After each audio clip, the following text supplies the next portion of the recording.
Hello and welcome एक बार फिर से आप सभी का विजय एजुकेशन के इस ई लर्निंग प्लेटफॉर्म पर आप सभी का हार्दिक स्वागत है। जैसा कि आप सभी को पता है अपन डिस्कस कर रहे थे एमेशन। और एमेशन की यदि मैं बात करूं तो एमेशन में अपन क्या डिस्कस कर रहे थे, रेस्पिरेटरी सिस्टम, जिसमें रेस्पिरेटरी सिस्टम के डिसऑर्डर को डिस्कस कर रहे थे। और इसकी यदि मैं बात करूं तो इसके अंदर अपने सबसे इंपॉर्टेंट जो टॉपिक है वो टॉपिक चल रहा था जिसका नाम है ब्रोंकियल अस्थमा, है ना। तो ये जो आपका ब्रोंकियल अस्थमा क्या होता है, किसे कहते हैं, इसके ये काफ़ी बड़ी डिजीज़ है ना। क्योंकि जो अस्थमा जो होता है वो अस्थमा, इसका जो मैनेजमेंट भी काफ़ी बड़ा है। उसके बाद इसके अलग अलग प्रकार का अस्थमा होता है।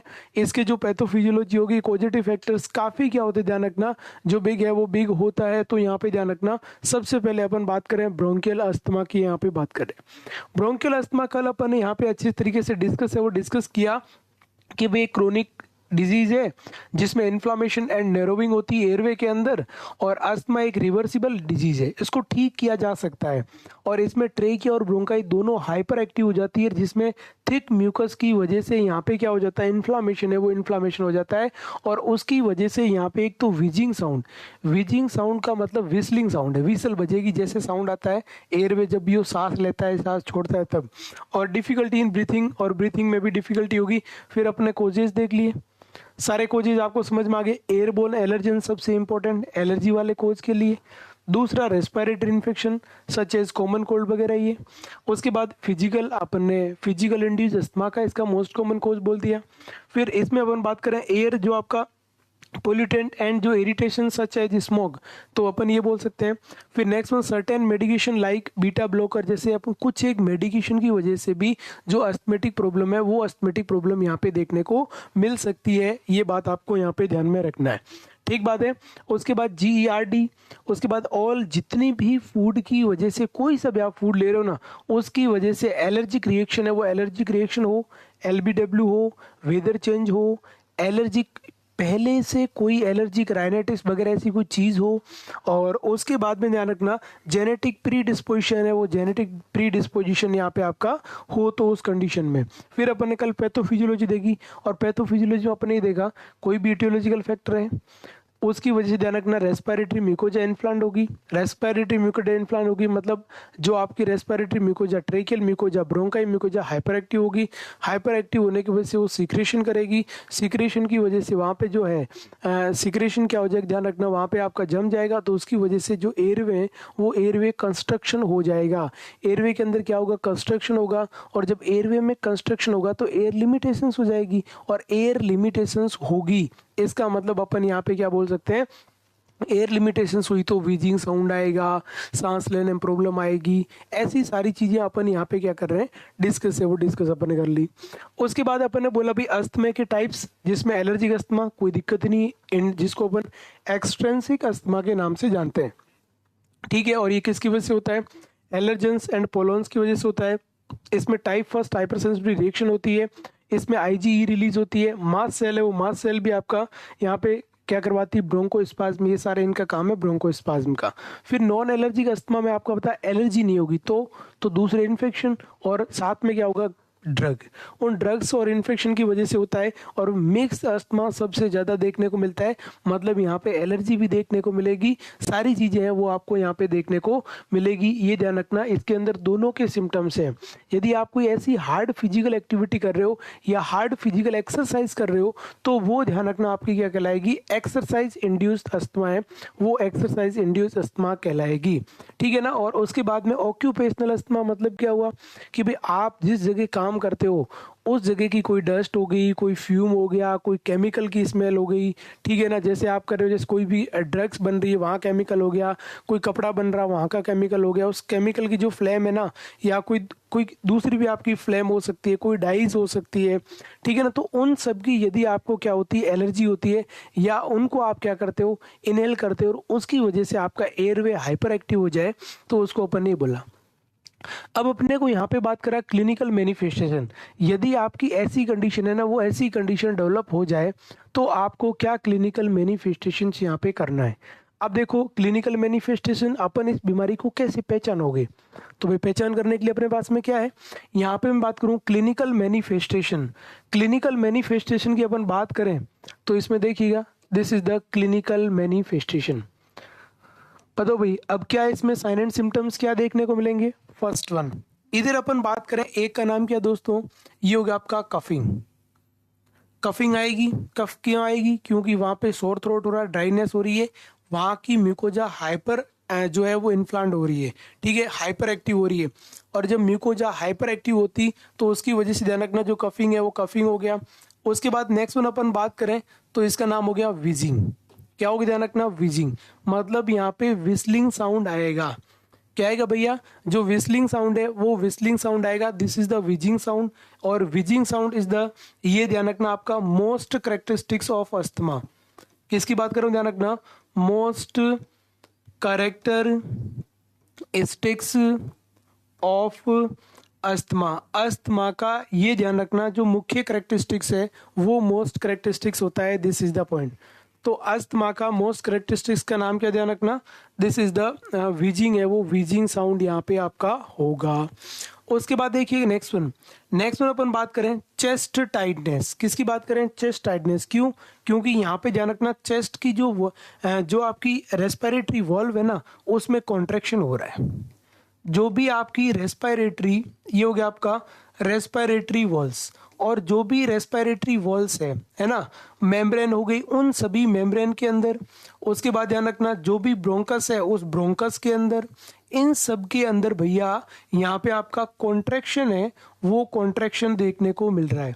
क्या देखने को मिल रहा है? ध्यान रखना, कॉन्ट्रैक्शन है, वो कॉन्ट्रैक्शन मिल रहा है, इसका मतलब चेस्ट टाइटनिंग है, वो चेस्ट टाइटनिंग यहाँ पे आपकी होती है, दिस इज द पॉइंट, ठीक है। उसके बाद नेक्स्ट में लिखा दोस्तों shortness of breathe. Shortness of breathe को अपन बोलते हैं डिस्निया। शॉर्टनेस ऑफ ब्रीथ की अपन बात करें तो शॉर्टनेस ऑफ ब्रीथ को अपन क्या बोलते हैं? ध्यान रखना, जो डिस्निया है वो डिस्निया के नाम से जाना जाता है। Shortness of breath also known as dyspnoea, उसको अपन क्या बोलते हैं? डिस्निया। फिर नेक्स्ट वन अपन बात करें, this is the mucus production. अब म्यूकस तो बनेगा, म्यूकस क्यों बनेगा? क्योंकि यहाँ पे ध्यान रखना, जो भी आपकी म्यूकस ग्लैंड है ना, ये होगी आपकी म्यूकस ग्लैंड, और म्यूकस ग्लैंड आपकी क्या हो जाएगी? हाइपर एक्टिव हो जाएगी। क्या हो जाएगी? ध्यान रखना, हाइपर एक्टिव है, वो हाइपर एक्टिव यहाँ पे हो जाएगी म्यूकस ग्लैंड, उसको अपन, तो इसका मतलब कफिंग भी है। Wheezing is the most important characteristics of asthma. उसके बाद में चेस्ट टाइटनिंग होगी, क्योंकि ब्रोंकस के अंदर कॉन्ट्रैक्शन देखने को मिलता है, और ब्रोंकस में कॉन्ट्रैक्शन होगा तो चेस्ट बिल्कुल आपको ऐसे लगेगा, टाइटनेस है, वो टाइटनेस फील होगी। उसके बाद में शॉर्टनेस ऑफ ब्रीथ, डिस्निया देखने को यहाँ पे मिलेगा। क्या देखने को मिलेगा? ध्यान रखना, डिस्निया, जो शॉर्टनेस ऑफ ब्रीथ है वो शॉर्टनेस ऑफ ब्रीथ देखने को मिलेगा। फिर म्यूकस प्रोडक्शन, यहाँ पे ध्यान रखना, जो म्यूकस ग्लैंड है वो आपकी क्या होती है? हाइपर एक्टिव है, वो हाइपर एक्टिव होती है, और म्यूकस ग्लैंड हाइपर एक्टिव होगी तो सबसे ज्यादा म्यूकस है, उस म्यूकस का सिक्रेशन ही आपको यहाँ पे देखने को मिलेगा। नेक्स्ट वन यहाँ पे यदि मैं बात करूं तो यहाँ पे क्या लिखा हो दोस्तों? रेस्टलेसनेस, रेस्टलेसनेस होगा, ठीक है। उसके बाद देखिएगा नेक्स्ट वन अपन बात करें फीवर, क्या लिखा? ध्यान रखना, fever of 100 degree and higher than. Asthma के अंदर जो फीवर है ना, वो 100 डिग्री या उससे भी ज्यादा भी हो सकता है। इसका मतलब मैं कह रहा हूँ अस्थमा के अंदर जो फीवर आता है, देखो यहाँ पे फीवर की अपन बात करें ना, थोड़ा सा मैं आपको दे देता हूँ। यहाँ देखिए फीवर, और फीवर में अपन बात करें तो यदि देखो 99 से 100 की तरफ जाओगे ना आप, ये देखो 99 से 100 डिग्री सेंटीग्रेड, सॉरी फॉरेनहाइट है ना, सेंटीग्रेड में तो उबल जाएगा आदमी, फॉरेनहाइट, तो इसको अपन क्या बोलते हैं? माइल्ड फीवर बोलते हैं। क्या बोलते हैं दोस्तों? ये हो गया आपका माइल्ड फीवर है, उस माइल्ड फीवर के नाम से जानते हैं, ठीक है भाई। सेकंड अपन बात करें, ध्यान रखना, ये होगा 100 से लगाकर 103 है ना, 103 तक मॉडरेट फीवर है, वो मॉडरेट फीवर आता है। कैसा आता है? ध्यान रखना, मॉडरेट फीवर। और 103 से अधिक आता है तो उसको अपन क्या बोलते हैं? ये हो गया आपका सीवियर है, वो सीवियर फीवर के नाम से जानते हैं। अब सीवियर फीवर का मतलब अपन बोल सकते हैं, इसको अपन बोलते हैं हाइपर पायरेक्सिया। किसके नाम से जानते हैं? हाइपर पायरेक्सिया, उस हाइपर पायरेक्सिया के नाम से जाना जाता है। किसके नाम से जाना जाता है? हाइपर पायरेक्सिया, उस हाइपर पायरेक्सिया के नाम से जाना जाता है, दिस इज द पॉइंट। ये बात आपको यहाँ पे ध्यान में रखनी है, ठीक है। उसके बाद देखिएगा नेक्स्ट वन यहाँ पे अपन बात करें, क्या लिखा है? Respiratory rate. यहाँ पे रेस्पिरेटरी रेट, अब बताओ भाई जो रेस्पिरेटरी रेट है वो बढ़ेगी या कम होगी, तो यहाँ पे रेस्पिरेटरी रेट इंक्रीज हो जाएगी। आदमी को जब डिस्निया कभी भी होता है ना, तो उस कंडीशन में रेस्पिरेटरी रेट हमेशा क्या होती है भैया, बढ़ती है। क्योंकि डिस्निया होगा तो सांस लेने की वो ज़्यादा से ज़्यादा क्या करेगा, एफर्ट्स है ना, वो एफर्ट्स लगाएगा, तो रेस्पिरेटरी रेट यहाँ पे आपको बढ़ी हुई मिलेगी। ये आपको यहाँ पे ध्यान रखना है, ठीक है। उसके बाद में उस व्यक्ति में क्या होगा, हेडेक है वो हेडेक हो सकता है, ठीक है। उस व्यक्ति में क्या होगा, ध्यान रखना, डायफोरेसिस है वो डायफोरेसिस होगा। डायफोरेसिस का मतलब होता है स्वेटिंग, ये वर्ड याद रखना, डायफोरेसिस लिख देना। आपके जो ऊपर जो बॉक्स बनता है ना, छत पे लिख देना, जो बॉक्स बनता है ना नोटबुक में, वहां पे लिख देना। डायफोरेसिस का मतलब होता है स्वेटिंग। क्या होता है ध्यान रखना, स्वेटिंग, पसीना आना। पसीने, जो पसीना आता है ना, उस टर्म को अपन यहाँ पे क्या बोलते हैं, डायफोर। पसीना क्यों आएगा, पसीना इसलिए आएगा क्योंकि उसको सांस नहीं आ रहा है, उसको शॉर्टनेस ऑफ ब्रीथ हो रही है, उसको डिस्निया हो रहा है। और जब उसको डिस्निया होगा तो ध्यान रखना, जाहिर सी बात है, उसमें क्या देखने को मिलेगा, आपका जो है स्वेटिंग है वो स्वेटिंग यहाँ पे देखने को मिलेगी। उसके बाद में नेक्स्ट में लिखा सेंट्रल साइनोसिस। ये देखियो, सेंट्रल साइनोसिस का मतलब क्या समझे, पहले बात तो सेंट्रल का मतलब बॉडी के बीचों बीच, और साइनोसिस का मतलब होता है ब्लूइश डिस्कलरेशन। क्या होता है, ये वर्ड भी लिख देना। साइनोसिस का मतलब, ये ऐसी टर्मिनोलॉजी आएगी, आपको यहाँ से एक एक बीमारी में एक एक टर्मिनोलॉजी को पकड़ के चलते रहना है ना, एक एक बीमारी में एक एक टर्मिनोलॉजी को पकड़ के चलते रहना है, ठीक बात है। क्योंकि ऐसी टर्म आपको ध्यान रखना, अलग से कोई नहीं पढ़ाएगा, ठीक है ना, साथ में आपको टर्म्स को देखते जाना पड़ेगा कि साइनोसिस क्या है, डायफोरेसिस क्या होता है, डिस्निया क्या होता है, डिस्फेजिया क्या होता है, ठीक है, ऐसे। तो इसमें अपन क्या बोलते हैं, ब्लूइश, ये हो गया आपका ब्लूइश डिस्कलरेशन, ये हो गया आपका ब्लूइश डिस्कलरेशन, ब्लूइश डिस्कलरेशन। अपन यहाँ पे बात करें bluish discolouration of mid part of body, ठीक है ना, मिड पार्ट ऑफ बॉडी, अपनी बॉडी का जो मिड पार्ट है ना, उस मिड पार्ट को अपन क्या बोलते हैं, सेंट्रल साइनोसिस देखने को मिलेगा। ऑक्सीजन कमी, अब डिस्निया होगा, सीधी सी बात है, वो एफर्ट लगाएगा, तो उसकी वजह से अपनी बॉडी में कहीं ना कहीं तो ध्यान रखना क्या होगी, कम है, वो कम आपकी यहाँ पे रहेगी, ये बात आपको ध्यान रखना है। उसके बाद देखो नेक्स्ट वन यहाँ पे क्या होगा, जब अस्थमा होता है, जब सीवियर अस्थमा होता है तो मेंटल कंफ्यूजन है, वो मेंटल कंफ्यूजन होता है। उसके बाद हाइपोक्सिया, देखो यहाँ पे दो कंडीशन मैं यहाँ पे बता रहा हूँ, ये दोनों भी आप लिख देना। एक का नाम है हाइपोक्सिया, क्या नाम है बेटा, हाइपोक्सिया। हाइपोक्सिया का मतलब क्या होता है रखना, ये होगा आपका lack of oxygen in tissue. यदि टिश्यू में जितनी ऑक्सीजन होती है उतनी ऑक्सीजन नहीं मिल पाती है तो उसको अपन बेटा हाइपोक्सिया बोलते हैं। और जब ब्लड में जितना होना चाहिए उसको अपन बोलते हैं, ये क्या लेगा, हाइपोक्सीमिया।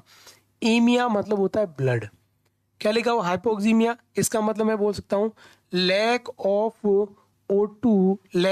O2 in blood. किसकी बात करें, ध्यान रखना, ब्लड के अंदर ऑक्सीजन है, उस ऑक्सीजन की यहाँ पे क्या रहती है, जो है वो आपकी कमी रहती है। तो ब्लड में ऑक्सीजन की कमी होगी ना तो उसको तो हाइपोक्सीमिया बोलते हैं, और टिश्यू में ऑक्सीजन की कमी होगी तो उसको क्या बोलते हैं, हाइपोक्सिया बोलते हैं। तो यहाँ पे क्या देखने को मिलेगा, ब्लड में ऑक्सीजन की कमी है, वो कमी देखने को मिलेगी, क्यों, क्योंकि सांस नहीं ले पाएगा। उसके बाद व्यक्ति थक जाएगा, क्या हो जाएगा, फटीक है, वो फटीक होगी। उसके बाद लिखा नेक्स्ट में ध्यान रखना, वाइड पल्स प्रेशर। अब आपको पहले तो ये देखना पड़ेगा सर पल्स प्रेशर क्या होता है, हमें बताओ, फिर हम वाइड पल्स प्रेशर की ओर जाएंगे। अब इसके अंदर क्या होता है, पल्स प्रेशर, ये हो गया बेटा पल्स प्रेशर। और पल्स प्रेशर की अपन यहाँ पे बात करें तो पल्स प्रेशर यहाँ पे आपका क्या होगा, इसके अंदर ये होगा कि ये जो आपका पल्स प्रेशर कैसे निकालते हैं, सबसे पहले ये देखिएगा, पल्स प्रेशर की मैं बात करूं तो इसके अंदर ये होगा कि जो आपकी बीपी है ना, बीपी उसी के पल्स प्रेशर निकलता है।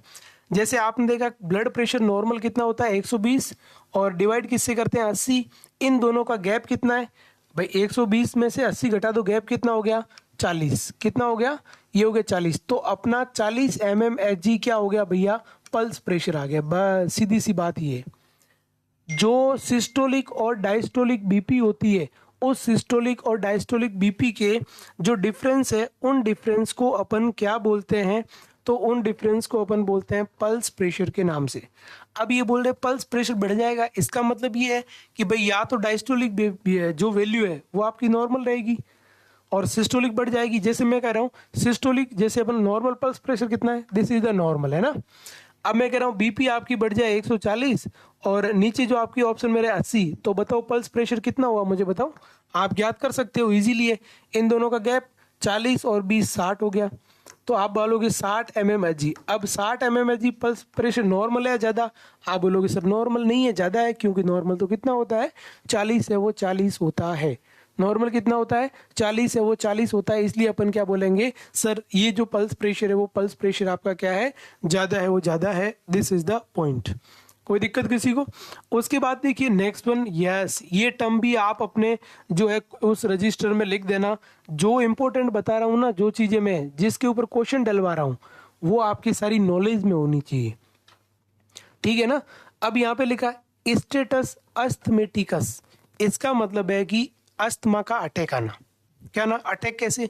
यदि किसी को कंटिन्यूसली 30 मिनट तक एकदम से ऐसी प्रॉब्लम हो जाए तो उसको अपन बोलते हैं ध्यान रखना, ये होगा आपका स्टेटस अस्थमेटिक। इसका मतलब क्या होता है ध्यान रखना, ये हो गया आपका थोड़ा सीरियस अटैक होता है ना। इसमें क्या होता है कंटिन्यूस,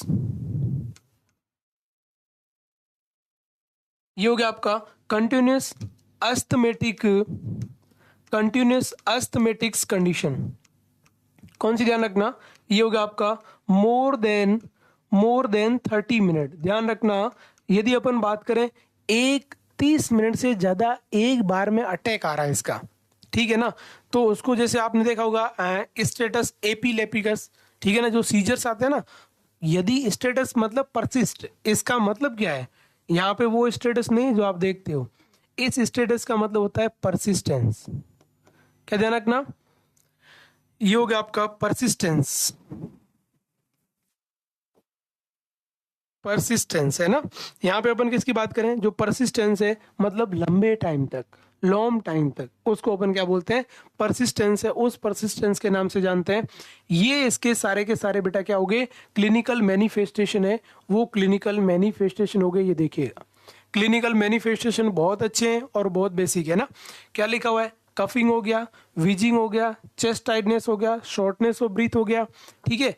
अब आपको इनमें से जैसे आप अस्थमा बीमारी आ गई या आप बोलो सर मैं आपने 20-25 लिखा दिए, हमें 20 सिम्टम्स थोड़ी याद रहेंगे क्या, कोई दिक्कत नहीं, आपको जितने याद रहे उतने ठीक है, लेकिन यहाँ पे आपको उनका मतलब तो पता होना चाहिए ना।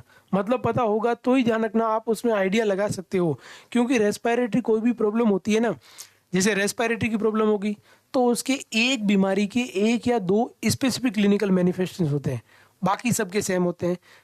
आपकी पेट की बीमारी होती है जीआईटी की, 1-2 उस बीमारी के स्पेसिफिक होते हैं, बाकी सारे सेम होते हैं। तो ऐसे आपको जब कभी क्वेश्चन आ जाए ना, आपने पता ही नहीं है तो भी आप अच्छी तरीके से लिख सकते हो, ये ध्यान रखना। तो इस तरीके से ये कौन सा हो गया आपका, म्यूकस प्रोडक्शन, रेस्टलेसनेस, फीवर हो गया।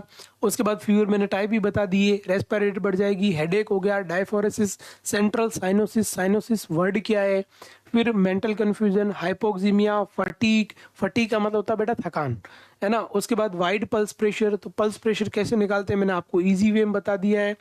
और स्टेटस अस्थमेटिकस का मतलब ये है कि यदि अस्थमा एकदम से परसिस्ट रह रहा है, एक्यूट अटैक आता है अस्थमा का, तो उसको अपन स्टेटस अस्थमेटिकस कहते हैं।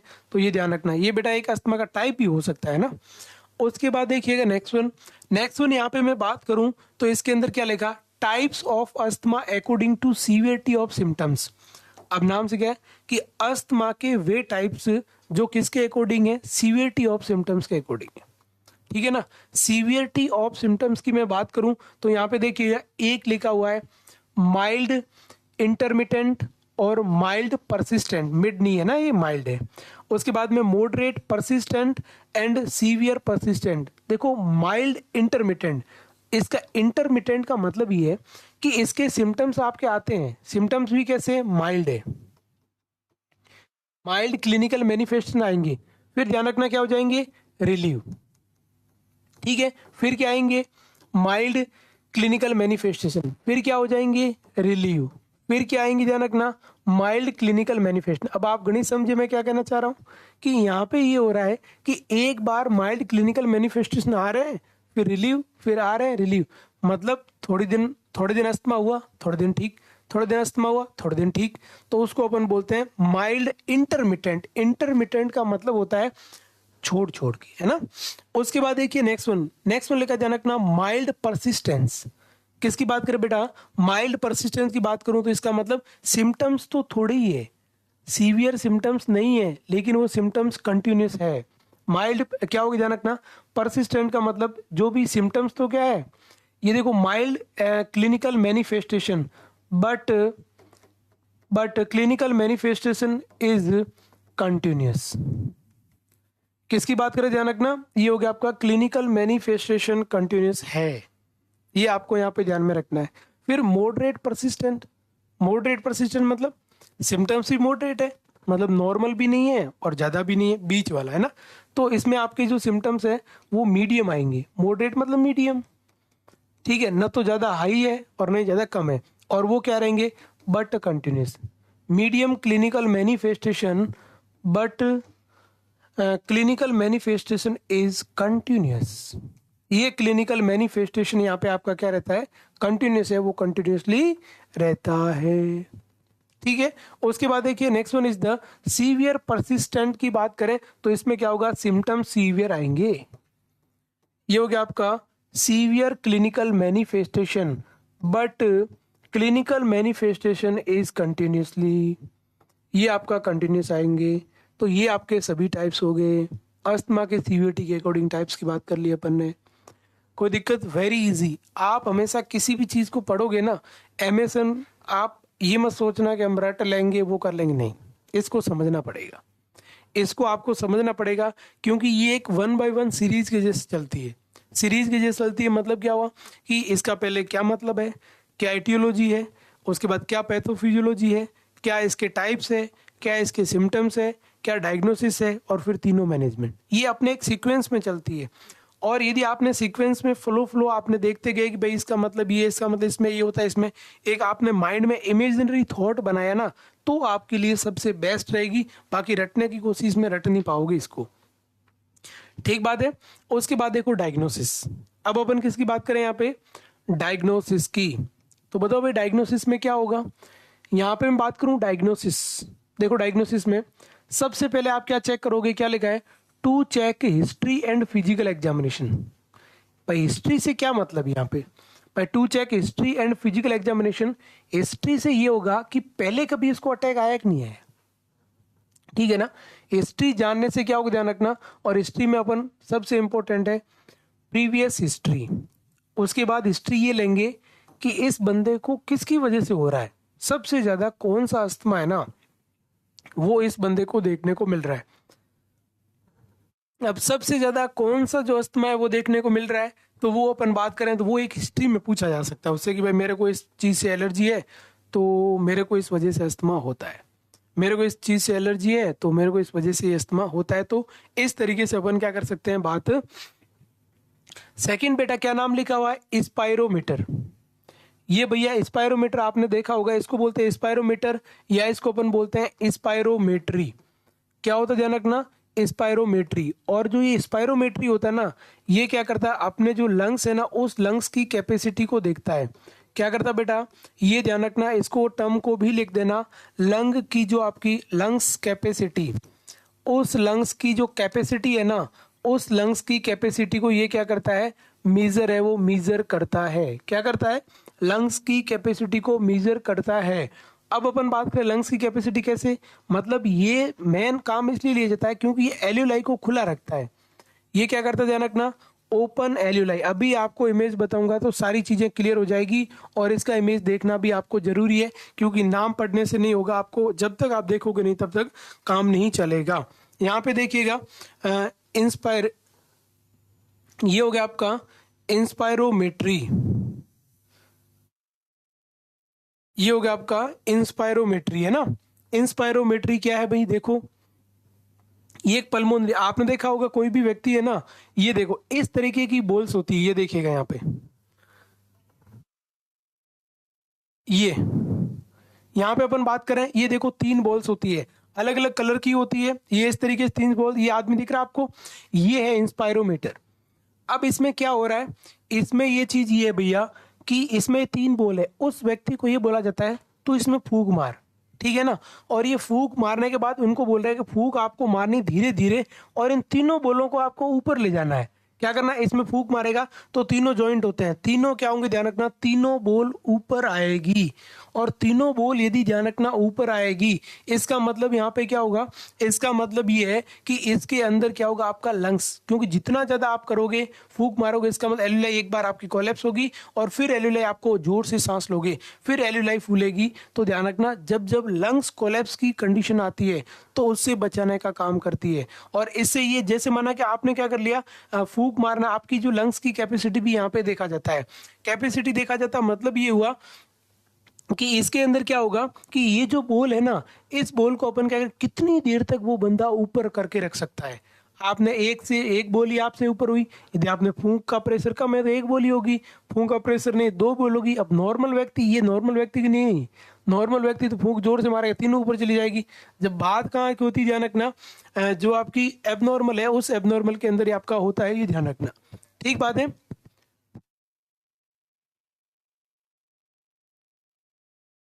तो यहाँ पे अपन बात करें तो यहाँ पे देख समझ में आ गया इंस्पायरोमीटर कैसा होता है, कभी कभार कोई इमेज वगैरह हो ना तो आप इसमें क्या कर सकते हो, देख सकते हो। तो दिस इज द इंस्पायरोमेट्री, इसके द्वारा जो लंग्स के फंक्शन है उसको मेजर है वो मेजर किया जाता है। उसके बाद देखिएगा नेक्स्ट वन अपन बात करें क्या लिखा हुआ है, पल्स ऑक्सीमीटर। अब पल्स ऑक्सीमीटर तो आपने देख रखा होगा, आपको पता है पल्स ऑक्सीमीटर, ध्यान रखना अपनी जो ये इंडेक्स फिंगर होती है, इस इंडेक्स फिंगर में अप्लाई किया जाता है, और इंडेक्स फिंगर में अप्लाई करने के बाद में यहाँ पे इसको क्या किया जाता है, जो इंडेक्स फिंगर होती है इसका ऑक्सीजन सेचुरेशन, यहाँ के टिश्यू है उन टिश्यू से ऑक्सीजन सेचुरेशन लिया जाता है। आपको यदि मैं बताऊं, ये देखिएगा पल्स ऑक्सीमीटर, किसकी बात करें ध्यान रखना, यहाँ पे देखिएगा पल्स ऑक्सीमीटर तो आपने देख रखा होगा, बस कईयों को पता नहीं है कि पल्स ऑक्सीमीटर क्या है, बट सबने देख रखा है, ये मेरी गारंटी है। किसकी बात करें ध्यान रखना, पल्स ऑक्सीमीटर, ये रहा पल्स ऑक्सीमीटर, समझ में आया, this is the pulse oximeter. और इस पल्स ऑक्सीमीटर में देखो क्या दिख रखा है, यहाँ पे एक तो अपन SpO2, किसकी बात करें ध्यान रखना, जो SpO2 मतलब सेचुरेशन ऑफ ऑक्सीजन, ऑक्सीजन की जो सेचुरेशन है वो देखी जाती है। उसके बाद में अपन यहाँ पे क्या कर सकते हैं, इस प्रकार से जो फिंगर है वो फिंगर अप्लाई की जाती है। आपने देखा होगा कोरोना के टाइम सबसे ज्यादा इसको चलाया जाता था, डॉक्टर वो देखता था, ध्यान रखना आपकी जो ऑक्सीजन की सेचुरेशन क्या है, पल्स ऑक्सीमीटर अंदर डाली और उसके बाद उसको एनालिसिस करता था कि भाई क्या इसकी जो है ऑक्सीजन सेचुरेशन सही है, और अपन चेक करते थे अपनी 95 से 100, नॉर्मल इसमें कितनी आनी चाहिए, देखो 98 लिख रखा है इसमें, मतलब मेरे कहने का मतलब है इसमें नॉर्मल जो पल्स ऑक्सीमेट्री की अपने नॉर्मल, यदि व्यक्ति नॉर्मल है तो उसमें 95 से 100 आती है, 100 आपकी ऑक्सीजन सेचुरेशन होगी, क्योंकि आपके अंदर ऑक्सीजन की कमी नहीं है, ब्लड की कमी नहीं तो ऑक्सीजन की कमी नहीं है, तो ध्यान रखना 100% जो ऑक्सीजन है वो आपकी यहाँ पे देखने को मिलती है। तो 95 से लगाकर अपन क्या बोल सकते हैं 100 है वो आपकी क्या रहेगी, इसकी ऑक्सीजन सेचुरेशन है वो ऑक्सीजन सेचुरेशन रहती है, तो इसको अपन बोलते हैं पल्स ऑक्सीमीटर।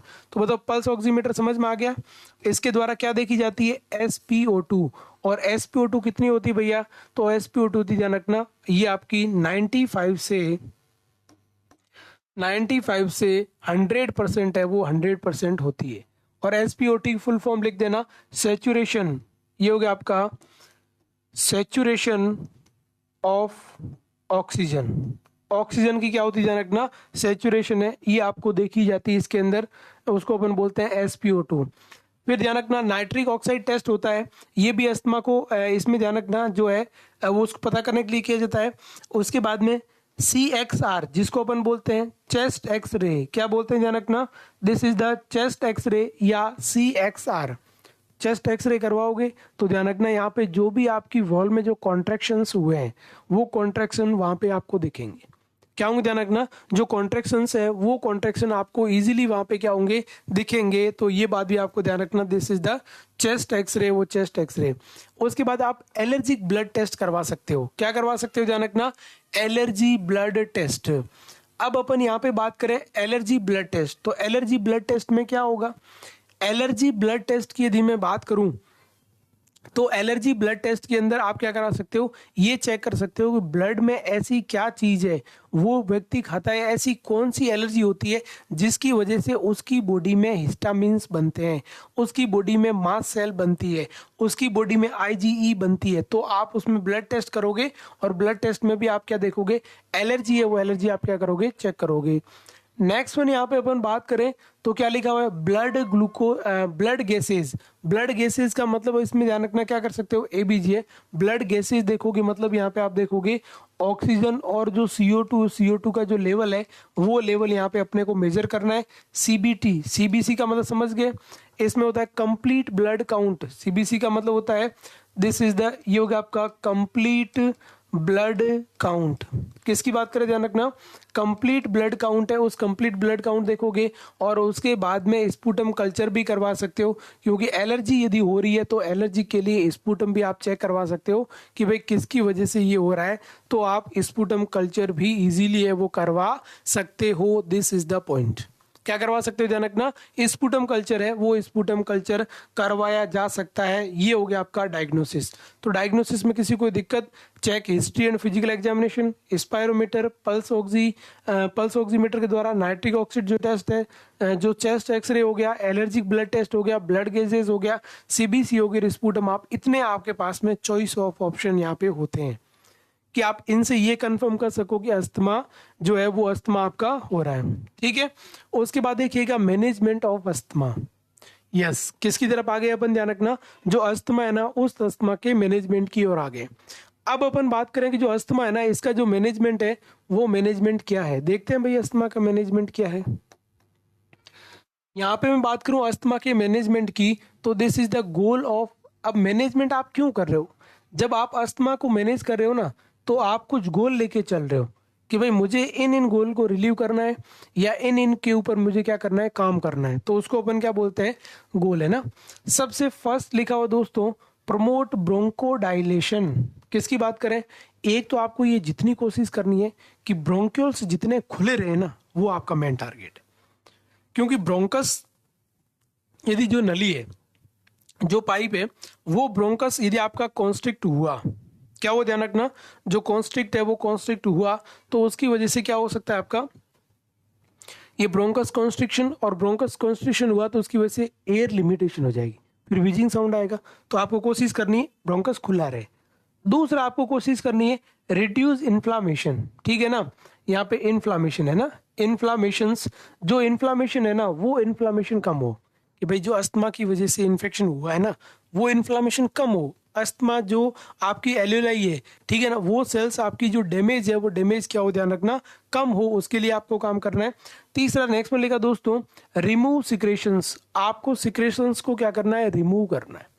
क्या करना, ध्यान रखना, रिमूव सिक्रेशंस। आपको ये करना है कि वहां मास्ट सेल, आपने देखा होगा ज्यादा सिक्रेशन बनता है, मोर सिक्रेशन, वहां पे म्यूकस ग्लैंड आपकी मोटी हो जाती है। म्यूकस ग्लैंड मोटी होने की वजह से म्यूकस ग्लैंड सिक्रेशन छोड़ती है, तो आपको एयरवे क्लियर करना है। क्या करना, ध्यान रखना, ये आपको रिमूव करना है, जिसकी वजह से एयरवे है वो एयरवे अपना क्या हो जाएगा भैया, क्लियर है वो क्लियर हो जाएगा। क्या हो जाएगा, ध्यान रखना, एयरवे है वो एयरवे क्लियर हो जाएगा। और उसके बाद next one is the prevention asthmatic attack. आपको अस्थमेटिक अटैक से प्रिवेंट है वो प्रिवेंट करना है।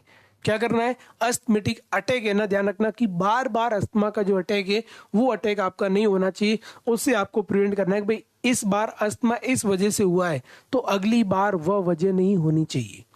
और अपन ये कोशिश करते हैं भाई उसमें अगली बार अस्थमा है वो डेवलप है वो डेवलप नहीं होना चाहिए। This is the point. ये हो गया आपका मैनेजमेंट ऑफ अस्थमा। इसमें गोल की बात करें तो promote ब्रोंकोडाइलेशन, reduce inflammation, remove secretions and prevention asthma attack. जो अस्थमा अटैक उसको अपन क्या कर रहे हैं, प्रिवेंट है वो प्रिवेंट करने का काम कर रहे हैं। This is the management of asthma. और इसके क्या ध्यान रखना, गोल। अब गोल के बाद अपन बात करते हैं फार्मेकोथेरेपी। फार्मेकोथेरेपी का मतलब होता है दवाई देना। अस्थमा हो रहा है तो उस अस्थमा वाली कंडीशन में आप क्या क्या दवाई दोगे, मतलब आप जाहिर सी बात है यहाँ पे क्या क्या ट्रीटमेंट है वो इनिशियली या प्राइमरी ट्रीटमेंट करने वाले हो। बताओ भाई क्या क्या ट्रीटमेंट दोगे। सबसे फर्स्ट यहाँ पे लिखा हुआ है दोस्तों, क्या लिखा हुआ देखो, यहाँ पे लिखा हुआ है, ये हो गया आपका लॉन्ग टर्म कंट्रोल मेडिकेशन, आप लंबे टाइम तक अस्थमा को कंट्रोल करना बिल्कुल क्या अगर चाहते हैं तो उसके लिए आप जो मेडिकेशन है उस मेडिकेशन का यूज कर रहे हैं ना। तो लॉन्ग टर्म देखो भाई, सबसे पहले लिखा हुआ है इनहेल्ड कोर्टिकोस्टेरॉइड। आपको ध्यान रखना कोर्टिकोस्टेरॉइड है ना, वो आपको इनहेल्ड है, वो इनहेल्ड करवानी है। क्या करवानी, ध्यान रखना, जो कोर्टिकोस्टेरॉइड है ना उस कोर्टिकोस्टेरॉइड को इनहेल करवानी है। कोर्टिकोस्टेरॉइड को इनहेल करवाओगे, ठीक है ना, जैसे आपने देखा हो बुडेसोनाइड हो गया, बेक्लोमेथासोन हो गया, ये कोर्टिकोस्टेरॉइड क्या करते हैं ध्यान रखना, ये रिड्यूस इन्फ्लामेशन। क्या करते ध्यान रखना, इन्फ्लामेशन है ना, उस इन्फ्लामेशन को ये कम करते हैं। तो ये हो गया आपका reduce inflammation, this is the point. ये क्या करते हैं, वैसे ध्यान रखना जब आपके पास में दो चीजें हो, यहाँ पे नोट लगा देना, बोलिए आप कुछ भी लगा देना, ये बहुत इंपॉर्टेंट चीज बता रहा हूं। जब आपके पास में ब्रोंकोडाइलेटर भी हो, एक पेशेंट है उसका नाम जो है, उसको पेशेंट अस्थमा हो रखा है, आपके पास में ब्रोंकोडाइलेटर ड्रग है और आपके पास में कोर्टिकोस्टेरॉइड, ये हो गया कोर्टिकोस्टेरॉइड ड्रग्स है ना, कोर्टिकोस्टेरॉइड ड्रग्स भी है। अब आप इन दोनों में से सबसे पहले कौन सा यूज करना है, ये क्वेश्चन आता है, क्वेश्चन आगे आता है, बट यहाँ पे आपको मैं बता रहा हूं। तो दोनों में से ध्यान रखना, आपको सबसे पहले यूज करना है ये, आपको क्या करना है, इसको आपको यूज करना है फर्स्ट यूज, ठीक है भाई, इसको फर्स्ट यूज करना है। और फिर ध्यान रखना इसको यूज करना है आफ्टर 5 मिनट, आफ्टर 5 मिनट, आपको 5 मिनट बाद में फिर इसको आपको क्या करना है, सेकंड यूज करना है। फिर आप इसका क्या कर सकते हो, सेकंड है वो सेकंड यूज करते हो। तो ध्यान रखना पहले ब्रोंकोडाइलेटर, क्यों भाई ऐसा क्यों, ऐसा इसलिए कि पहले ब्रोंकोडाइलेटर क्या कर देगी, ब्रोंकस है उस ब्रोंकस को डायलेट कर देगी, डायलेट का मतलब चौड़ा करना, वो डायलेट कर देगी। और जब डायलेट हो जाएगा इसका मतलब फिर ये कोर्टिकोस्टेरॉइड दवाई है वो अच्छे से काम करेगी भाई, फिर वो दवाई क्या करेगी, ध्यान रखना अच्छे से क्या करेगी, काम है वो काम करेगी। तो ये चीज भी आपको यहाँ पे ध्यान रखना है, पहले ब्रोंकोडाइलेटर फिर जो स्टेरॉइड है, और स्टेरॉइड में ध्यान रखना ये बेक्लोमेथासोन हो गया, ये आपकी बुडेसोनाइड्स हो गई, ठीक है वो। उसके बाद देखिए नेक्स्ट वन, तो इसमें स्टेरॉइड्स ये भी आपको देते हैं। और उसके बाद में देखिएगा नेक्स्ट वन लिखा हो, ध्यान रखना ल्यूकोट्राइन्स मॉडिफायर, ये मेडिकेशन आती है ना ल्यूकोट्राइन्स, जिसमें आपने देखा होगा मोंटोलुकास्ट आप यूज करते हो ना, जब आपको क्या होती है, एलर्जी होती है, ये एलर्जी को रोकती है। ध्यान रखना जब आपको एलर्जी होती है तो उस एलर्जी के लिए ये किसके लिए यूज होता है, ध्यान रखना ये होगी एलर्जिक रिएक्शन के लिए, किसके लिए, ध्यान रखना ये होगा आपका एलर्जिक रिएक्शंस है, उस एलर्जिक रिएक्शंस के लिए उसको अपन बोलते हैं मोंटोलुकास्ट है। इसमें आपने देखा होगा सिट्रीजिन हो गया, मोंटोलुकास्ट हो गया, अपना यूज करते हैं ना वो, उससे क्या होगा, उससे एलर्जी है ना वो एलर्जी कम होगी। फिर नेक्स्ट में लिखा दोस्तों लॉन्ग एक्टिंग बीटा अगोनिस्ट, यहाँ देखो क्या हो रहा था, बीटा ब्लॉकर की वजह से तो क्या हो रहा था, बीटा ब्लॉकर थी ना, उस बीटा ब्लॉकर की वजह से तो क्या हो रहा था, अस्थमा हो रहा था। यहाँ पे आपको ऐसी दवाई देनी है लॉन्ग एक्टिंग बीटा अगोनिस्ट, ऐसी मेडिकेशन जो बीटा ब्लॉकर के इफेक्ट को खत्म कर दे, बीटा ब्लॉकर मेडिकेशन के इफेक्ट को डिस्ट्रॉय कर दे, और उसके इफेक्ट को डिस्ट्रॉय करने के लिए जो यूज में ली जाती है उसका नाम है, ये ध्यान रखना। उसके बाद नेक्स्ट वन एग्जांपल क्या हो गया, ध्यान रखना ये हो गया, उसका नाम है साल्मोटेरोल, ये आपकी ड्रग आती है ना साल्मोटेरोल। उसके बाद में ध्यान रखना ये होगा आपका ओमालीजुमेब, ये भी आपकी क्या होती है, ड्रग है, वो ड्रग आती है किस में हेल्प करती है, तो ये भी अपनी क्या करती है आपको क्या करती है इसके अंदर। उसके बाद देखिए नेक्स्ट वन क्विक रिलीफ, यदि आप ये चाहते हो ना जल्दी से अस्थमा एकदम से दूर हो जाए, क्विक रिलीव आप कैसे कर सकते हो, तो क्विकली रिलीव करने के लिए आपके पास में क्या तरीका है, देखो भाई सबसे पहले लिखा हुआ है शॉर्ट एक्टिंग बीटा एगोनिस्ट, आप शॉर्ट एक्टिंग बीटा एगोनिस्ट का यूज कर सकते हो, ठीक है, लॉन्ग एक्टिंग की जगह क्या यूज कर सकते हो, शॉर्ट एक्टिंग बीटा एगोनिस्ट, ठीक है। उसके बाद नेक्स्ट में लिखा एंटीकोलिनर्जिक, एंटीकोलिनर्जिक ड्रग, जैसे आपने देखा होगा ध्यान रखना आइप्राट्रोपियम, क्या नाम ध्यान रखना आइप्राट्रोपियम, ये सारी ड्रग्स है, उसका अपन क्या कर सकते हैं, यूज है वो यूज कर सकते हैं। तो क्विकली, और अपन क्विकली यदि आपको अस्थमा से रिलीफ पाना है तो इसमें आप ध्यान रखना ब्रोंकोडाइलेटर, किसकी बात करें, ध्यान रखना ये हो गया आपका ब्रोंकोडाइलेटर है, उस ब्रोंकोडाइलेटर को आप क्या कर सकते हो, यूज कर सकते हो, ठीक है ना। ब्रोंकोडाइलेटर से उस पेशेंट को आप न्यूबुलाइज कर सकते हो, किसकी बात करें ध्यान रखना, ये हो गया आपका न्यूबुलाइज्ड है, वो न्यूबुलाइज्ड आप कर सकते हो ब्रोंकोडायलेटर की सहायता से, जिससे जो ब्रोंकस है वो ब्रोंकस आपके क्या हो जाएंगे, खुले हो जाएंगे, ओपन हो जाएंगे। ठीक है, उसके बाद क्या दे सकते हो, ओरल एंड आईवी मेडिकेशन आप इसमें दे सकते हो, आप ओरल दीजिए, आईवी मेडिकेशन भी आप यूज कर सकते हो। ठीक है, उसके बाद देखिए नेक्स्ट वन यहाँ पे लिखा हुआ है ब्रोंकियल थर्मोप्लास्टी। किसकी बात करें यहाँ पे, ब्रोंकियल थर्मोप्लास्टी। ब्रोंकियल थर्मोप्लास्टी का मतलब ये है कि यहाँ पे आप क्या कर सकते हो, जो ब्रोंकस है उस ब्रोंकस को प्रोटेक्ट करने के लिए आप यहाँ पे क्या कर सकते हो, थर्मोप्लास्टी। मतलब ये है कि जो म्यूकस है ना, वो म्यूकस ग्लैंड को इनएक्टिवेट किया जाता है, म्यूकस ग्लैंड या जो वहाँ की जो म्यूकस ग्लैंड है उसकी जो हाइपर एक्टिविटी को रोका जाता है, उसके लिए क्या जीता है, ब्रोंकियल थर्मोप्लास्टी और ब्रोंकियल थर्मोप्लास्टी की जाती है। अब ये तो अपने दवाइयाँ बात करी कि भाई ये दवाइयाँ आप क्या कर सकते हो, यूज ले सकते हो। अब मैं बात कर रहा हूं non pharmacological intervention. Non pharmacological intervention में सबसे पहला जो इंटरवेंशन है, उस इंटरवेंशन का नाम क्या ध्यान रखना, ऑक्सीजन थेरेपी। सेकंड इंटरवेंशन उसका नाम है ध्यान रखना पोस्चुरल ड्रेनेज। आपको भाई ऑक्सीजन थेरेपी देनी, क्यों देनी ऑक्सीजन थेरेपी, क्योंकि उस व्यक्ति को डिस्निया हो रहा है। किसके लिए ध्यान रखना, टू प्रिवेंट फ्रॉम डिस्निया। ठीक है, उसके बाद देखो पोस्टरल ड्रेनेज। किसकी बात करें अपन, ध्यान रखना जो पोस्टरल ड्रेनेज है, उस पोस्टरल ड्रेनेज की मैं बात करूं, और पोस्टरल ड्रेनेज के अंदर आपका क्या हो रहा है, जो पोस्टरल ड्रेनेज है उस पोस्टरल ड्रेनेज के अंदर क्या होगा, यदि आप सिक्रेशन बार होगा तो यहाँ पे क्या होगा, यहाँ एयरवे क्लियर हो जाएगा। किसके लिए करते हैं अपन, एयरवे क्लियरेंस। ठीक है, ये हो गया आपका एयरवे क्लियरेंस है, ये एयरवे क्लियरेंस। उसके बाद देखिएगा नेक्स्ट वन अपन बात करें चेस्ट फिजियोथेरेपी।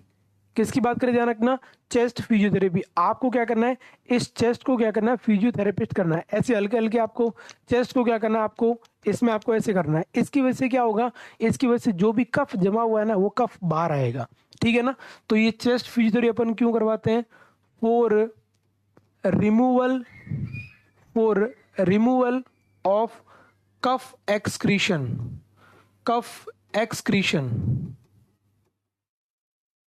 ठीक है, उसके बाद देखो coughing and deep breathing exercise. यहाँ पे क्या होगा, ध्यान रखना कफिंग एंड डीप ब्रीथिंग जो एक्सरसाइज है वो हो गई। और उसके बाद में नेक्स्ट वन अपन बात करें तो क्या हो गया, ब्रीथिंग टेक्निक्स है, वो ब्रीथिंग टेक्निक्स अपन इसमें आपको उसको सांस कैसे लेना है, यदि आपकी ऐसी कंडीशन डेवलप हो जाए तो आपको सांस कैसे लेना है, तो वो यहाँ पे क्या किया जाता है, अपन उसको सिखाते हैं कि भाई ऐसे ऐसे आपको ब्रीथिंग टेक्निक्स है, उस ब्रीथिंग टेक्निक्स का यूज करना है। कफ और exercise, breathing exercise, coughing exercise आपको कैसे क्या करनी है, वो सारी चीजें यहाँ पे जो है वो समझाई जाती है। This is the point. ये होगा आपका नॉन फार्मेकोलॉजिकल इंटरवेंशन, जिसमें अपन बोल रहे हैं ये सारी चीजें आप क्या करते हो, इसको प्रिवेंट करने के लिए करते हो। फिर अपन बात करें नर्सिंग डायग्नोसिस। अब देखो नर्सिंग डायग्नोसिस की मैं बात करूं ना, तो ये आपके पूरे नर्सिंग में चलेंगे भैया। नर्सिंग डायग्नोसिस आपके पूरे नर्सिंग के मतलब आप, मेरे कहने का मतलब ये है कि आप जब तक ये पढ़ोगे ना एमएसएन, तब तक ये नर्सिंग डायग्नोसिस आपको बनाने पड़ेंगे। अब नर्सिंग डायग्नोसिस आपको बनाने पड़ेंगे, मतलब क्या हुआ, मतलब आपका ये है कि इसमें देखो क्या लिखा हुआ है, impaired gas exchange related to altered oxygen supply. ठीक है, मतलब ये है कि नर्सिंग डायग्नोसिस का मतलब है कि उसको बीमारी क्या है और बीमारी किस वजह से हो रहा है। ठीक है ना, तो यहाँ पे देखो क्या लिखा हुआ है, उसके लिए आपको एक एनसीपी बनाना पड़ता है, एक नर्सिंग केयर प्लान है ना, वो केयर प्लान बनाना पड़ता है। क्या लिखा, इम्पेयर्ड गैस एक्सचेंज, मतलब उस व्यक्ति का गैस एक्सचेंज क्या हो रहा है, इम्पेयर्ड हो रहा है। किसकी वजह से, रिलेटेड टू, किसकी वजह से, अल्टर्ड ऑक्सीजन सप्लाई। उसकी ऑक्सीजन सप्लाई अल्टर्ड होने की वजह से गैस एक्सचेंज जो इम्पेयर्ड हो रहा है। फिर next ineffective airway clearance related to bronchospasm. Bronchospasm हो गया तो उसकी वजह से इनइफेक्टिव एयरवे बिल्कुल साफ नहीं हो रहा है, एयरवे क्लियर नहीं हो रहा, तो ऐसे आपको क्या बनाने पड़ते हैं, नर्सिंग डायग्नोसिस है वो नर्सिंग डायग्नोसिस बनाने पड़ते हैं। तो नर्सिंग डायग्नोसिस कैसे बनाए जाते हैं, कोई बीमारी होती है ना, तो पहले बीमारी मतलब इसमें क्या हो सकता है और उसके पीछे क्या कारण है। तो यहाँ पे लिखा इनइफेक्टिव एयरवे क्लियरेंस, यहाँ आप एयरवे अच्छी तरीके से साफ नहीं कर पाओगे, क्यों, रिलेटेड टू ब्रोंकोस्पाज्म। यहाँ पे क्या हो गया, ब्रोंकोस्पाज्म। नेक्स्ट में लिखा इनइफेक्टिव ब्रीथिंग पैटर्न, मतलब यहाँ पे ब्रीथिंग पैटर्न इनइफेक्टिव होता है। क्यों? Related to bronchospasm. ब्रोंकोस्पाज्म की वजह से अपना जो ब्रीथिंग पैटर्न है वो आपका कैसा हो जाता है, वो आपका इनइफेक्टिव है, वो इनइफेक्टिव हो जाता है। कैसा हो जाता है? इनइफेक्टिव है, वो इनइफेक्टिव हो जाता है। उसकी वजह से अपन ने क्या बोल दिया कि भाई ये जो कंडीशन है वो कंडीशन यहाँ पे आपकी रहने वाली है। This is the point. ठीक है। अब एनसीपी जो नर्सिंग केयर प्लान है, यदि आपसे पूछा जाए impaired gas exchange related to altered oxygen therapy, इसके ऊपर आप एनसीपी बनाओ। एनसीपी का मतलब है नर्सिंग केयर प्लान। तो नर्सिंग केयर प्लान कैसे बनाना है, यहाँ पे देखिएगा। नर्सिंग केयर प्लान की अपन बात करें तो देखो भाई, नर्सिंग केयर प्लान है, उस नर्सिंग केयर प्लान को आप कैसे है वो कैसे यहाँ पे आप बनाओगे, तो यहाँ पे देखिएगा। ठीक है ना। इसमें यदि मैं बात करूं नर्सिंग केयर प्लान की, किसकी बात करूं, ध्यान रखना, जो नर्सिंग केयर प्लान है, इस नर्सिंग केयर प्लान की देखी गई है। इसमें क्या क्या जो पॉइंट है ना, वो पॉइंट यहाँ पे आपको मेंशन है, वो मेंशन करने हैं। ठीक है ना। क्या क्या पॉइंट्स को आपको मेंशन करना है, देखना। सबसे पहले इधर बात करें तो यहाँ पे आपको विजिबिलिटी होगी, ये देखिएगा। ठीक है। इसमें देखिएगा सबसे पहले क्या लिखा हुआ है, नर्सिंग डायग्नोसिस। और इसमें अपन बात करें तो नर्सिंग डायग्नोसिस का नाम क्या है, एक साइड में आपको लिखना नर्सिंग डायग्नोसिस, एक साइड में आपको लिखना गोल, क्यों बना रहे, फिर लिखना, ध्यान रखना। Next one is the intervention, आप क्या क्या करोगे। फिर नेक्स्ट वन आता है रेशनल, इसके पीछे क्या कारण है, और उसके बाद में एवोल्यूशन। आप देखोगे कि जो आपने ये इंटरवेंशन बनाए वो इंटरवेंशन वहां पे काम कर रहे हैं या काम नहीं कर रहे हैं वो। ठीक बात है। यहाँ पे देखिए क्या लिखा है, impaired gas exchange related to oxygen supply, obstruction of airway secretions and bronchospasm। भाई ब्रोंकोस्पाज्म सिक्रेशन की वजह से और ऑक्सीजन सप्लाई नहीं मिलने की वजह से गैस एक्सचेंज अपना इम्पेयर्ड हो गया है। तो उद्देश्य क्या है, इम्प्रूव गैस एक्सचेंज। यहाँ पे अपना उद्देश्य ये है, गैस एक्सचेंज को इम्प्रूव करो। भाई जब गैस एक्सचेंज गड़बड़ हो गया तो करना क्या है, इम्प्रूव करो गैस एक्सचेंज को, कैसे भी करके। ठीक है। फिर आपको इंटरवेंशन बनाने, अब आप बोलोगे इम्प्रूव करने के लिए आप क्या क्या करोगे, तो उनको बोलते हैं इंटरवेंशन। और इंटरवेंशन का दूसरा नाम होता है प्लानिंग। क्या बोलते हैं, ध्यान रखना, प्लानिंग है, प्लानिंग। वैसे मैं इसके ऊपर एक आपको यूनिट अलग ही लूंगा, एक बार पूरा समझाऊंगा। फिर अपन बोले next one, assess the patient for presence of cyanosis. सबसे पहले पेशेंट को देखना है साइनोसिस है कि नहीं है। फिर आपको इंस्पायर्ड ब्रीथ साउंड देखना है, फिर सेरेब्रल फंक्शन देखने हैं। सबसे पहले उसके साइनोसिस वगैरह देखो। फिर सेकंड क्या करोगे, monitor skin and mucous membrane, उसकी स्किन और म्यूकस मेम्ब्रेन का कलर देखो। फिर ध्यान रखना मॉनिटर वाइटल साइन, फिर आप वाइटल साइन को मॉनिटर करो। Encourage adequate rest and limit activities within the client tolerance, उसको कहना तू रेस्ट कर, ठीक है ना, ज्यादा एक्टिविटी आपको नहीं करनी है। फिर आप क्या प्लान बोलोगे उसको, मॉनिटर ग्राफ सीरियल एबीजी, आप क्या करोगे, जो इसकी ऑक्सीजन का लेवल कितना वो देखोगे। फिर encourage deep breathing coughing exercise using the inspirometer indicated, आप उसको इंस्पायरोमीटर के द्वारा क्या करोगे, बोल को ऊपर उड़ा ऐसे। ठीक है। फिर नेक्स्ट वन अपन बात करें तो इसमें क्या होगा, आपका duskiness and central cyanosis indicate the advance hypoxemia, उसमें यदि बॉडी आपकी पीली नीली लग रही है इसका मतलब ऑक्सीजन की कमी आपके इसमें हो गई है।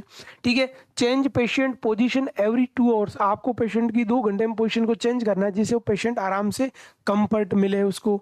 ठीक है ना। उसके बाद अनक्रेज द जो आपकी डायफ्राग्मेटिक ब्रीथिंग, आपको अनक्रेज करना है कि वो खुद से जितनी हो सके ऑक्सीजन नहीं लगाना। कभी भी डॉक्टर ये करता है, ध्यान रखना, कभी भी पेशेंट यदि खुद से क्या करता है, ब्रीथिंग कर पाता है तो उसको ऑक्सीजन नहीं लगाने की रहता है। तो ये अपने एक प्लान बना दिया है ना। फिर अपन बोल रहे हैं rational, provide the base line data and better intervention, आपको यहाँ पे देखना है, आपको इंक्रीज PaCO2 सिग्नल, आपको यहाँ पे PaCO2 आपको देखना है कि भाई CO2 लेवल ज्यादा तो नहीं बढ़ रही उसकी वजह से अस्थमा हो रहा है। रिड्यूस द एल्यूट कोलेप्स, ध्यान रखना इसकी जगह ये जो सारी चीजें ना इसकी जगह एक इंटरवेंशन है, वो इंटरवेंशन भी आता है। तो इंटरवेंशन आता है ना वो आपका यहाँ पे से मतलब इंटरवेंशन, और यहाँ पे आता है इम्प्लीमेंटेशन। तो जो चीजें आपने बनाई है उसको उस पेशेंट के ऊपर इम्प्लीमेंट करो। जैसे ही जो चीजें आपने बनाई उस पेशेंट के ऊपर इम्प्लीमेंट करोगे, लास्ट में देखना रिजल्ट, आपने जो ये चीजें बनाई है ना इससे उस पेशेंट को कोई फर्क पड़ा है क्या, उसको बोलते हैं इवैल्यूएशन, एनालिसिस करना। क्या लिखा, डोमेस्ट्रेट इम्पेयर्ड वेंटिलेशन, आपको देखना है डोमेस्ट्रेट करना है कि वेंटिलेटर इंप्रूव हुआ कि नहीं हुआ, इम्प्रूवड है ना। फिर डोमेस्ट्रेट एडिक्वेट ऑक्सीजन टिश्यू एबीजी, आपको देखना है कि भाई नॉर्मल टिश्यू के अंदर ऑक्सीजन है वो ऑक्सीजन आया कि नहीं आया। ठीक है। उसके बाद absence of symptom of respiratory distress, आपको देखना है उसको पहले डिस्निया था, अब वो डिस्निया उसको रिलीव हुआ कि नहीं हुआ, ठीक है। और उसके बाद क्लाइंट रेस्पिरेशन आर रेगुलर, आपको देखना है कैसा क्लाइंट का रेस्पिरेशन रेगुलर है नहीं है। क्लाइंट का रेस्पिरेशन रेगुलर है, क्लाइंट में आपने देखा ऑक्सीजन बरोबर आ रहा है, ठीक है। आपने देखा कि उसमें ध्यान रखना कि वेंटिलेशन है, सांस लेने में टेक्निक्स में इंप्रूवमेंट हुआ कि नहीं हुआ, उसको कोई डिस्निया विस्निया तो नहीं है। यदि ये रिलीव हो जाते हैं इसका मतलब आपने ये प्लानिंग करी थी ना, वो प्लानिंग आपकी सही है। रिलीव हो जाता है तो प्लानिंग सही है, और रिलीव नहीं होता, वहां लिखा भाई डिस्निया अभी भी है तो चेंज करो, इसमें कुछ चेंजेस करो। आप इसमें क्या करो, कुछ ना कुछ क्या करो, चेंजेस है वो चेंजेस आपको यहाँ पे क्या करना है, और चेंजेस करना है आपको, इसलिए ध्यान रखना है नर्सिंग केयर प्लान ऐसे बनाया जाता है। ये मैंने यहाँ पे एक एग्जाम्पल है वो एक एग्जाम्पल दिया है, बाकी ऐसे बहुत सारी चीजें हैं। तो नर्सिंग केयर प्लान अपन आगे कभी किसी भी डिजीज का होगा तो उसको विस्तार से नर्सिंग केयर प्लान के ऊपर एक क्लास है वो अपन इसके अंदर लेंगे, कोई दिक्कत वाली बात, ठीक है। तो ये बीमारी अपनी थी अस्थमा, क्या थी ध्यान रखना, दिस इज द अस्थमा, ये अपनी बीमारी थी अस्थमा। अस्थमा काफी इंपॉर्टेंट थी, अपने 2 क्लास में इसको निपटाया, मतलब कंप्लीट किया, ठीक है ना। और बहुत अच्छी है, जो आपकी अच्छी डिजीज है, इंपॉर्टेंट है, मतलब आपके पॉइंट ऑफ व्यू से समझे तो इसको समझना बेहद ही जरूरी है। तो अपन अच्छी तरीके से इसको क्या क्या है डिस्कस है वो डिस्कस किया है। अब आगे नेक्स्ट क्लास में जो नेक्स्ट है वो डिजीज को अपन डिस्कस करने वाले हैं। तो तब तक के लिए thank you so much for joining this class. Thank you everyone, all my loving dear student, thank you so much. जय हिंद, जय भारत।